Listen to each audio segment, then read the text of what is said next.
Case register అయింది Panyam police station పరిధిలో. So ఆ కేసు నిమిత్తం మాకు ఒక రాబడిన సమాచారం మేర మా సిసిఎస్ సిఐ గారు, అలాగే పాణ్యం సిఐ మరియు ఎస్ఐ గారు వారి సిబ్బందితో కలిసి ఈరోజు పాణ్యం మండలం సుగాలిమెట్ట గ్రామం వద్ద ఆంజనేయ స్వామి గుడి దగ్గర ఇద్దరు వ్యక్తుల్ని అదుపులోకి తీసుకోవడం అనేది. వీళ్ళ వివరాలు ఇలా ఉన్నాయి. మొదటి వ్యక్తి పేరు కట్ట శివశంకర్, ఇతనికి 37 సంవత్సరాలు. ఇతను కోనసీమ అంబేద్కర్ జిల్లా వాసి. అలాగే రెండో వ్యక్తి పేరు కోరాడ వెంకటేశ్వరరావు, ఇతనికి 52 సంవత్సరాలు, రాజమండ్రి వాసి. వీళ్ళిద్దరూ ఈ కేసులో ముద్దాయిలు. సో వీరిని అదుపులోకి తీసుకొని విచారించగా వీరు చెప్పిన వివరాలు ఇలా ఉన్నాయి.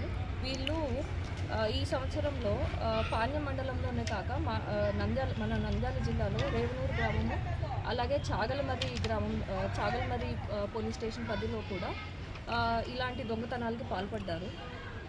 అట్లాగే ఇవే కాకుండా ఈస్ట్ గోదావరి జిల్లా, వెస్ట్ గోదావరి, రాజమండ్రి, తర్వాత నల్గొండ, కృష్ణా, ఇలా పలు జిల్లాల్లో కూడా వీళ్ళు ఇలా దొంగతనాలకి పాల్పడినట్లు వీళ్ళు ఒప్పుకున్నారు.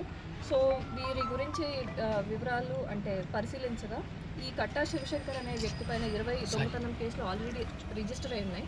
అట్లాగే కోరాడ వెంకటేశ్వరరావు, ఇతని పైన సుమారు 40 దొంగతనం కేసులు కూడా రిజిస్టర్ అయి ఉన్నాయి. అండ్ వీళ్ళ వద్ద నుంచి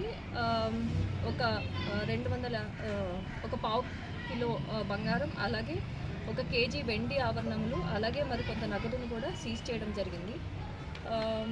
వీళ్ళు ఎట్లా అంటే ఇంతకుముందు రాజమండ్రి సెంట్రల్ జైలుకి వెళ్ళి ఉన్నారు. ఇద్దరు ముద్దాయిలు పలు దొంగతనం కేసులో నిందితులుగా ఉండడం వల్ల రాజమండ్రి సెంట్రల్ జైల్లో వెళ్ళడం వల్ల వాళ్ళకి అక్కడ పరిచయం ఏర్పడింది. సో బయటకు వచ్చిన తర్వాత ఇట్లా సిమిలర్గా అఫెన్సెస్ చేస్తూ ఇలా దొంగతనాలకి పాల్పడుతున్నారు. సో ఈరోజు వారిని పట్టుకోవడం అయ్యింది.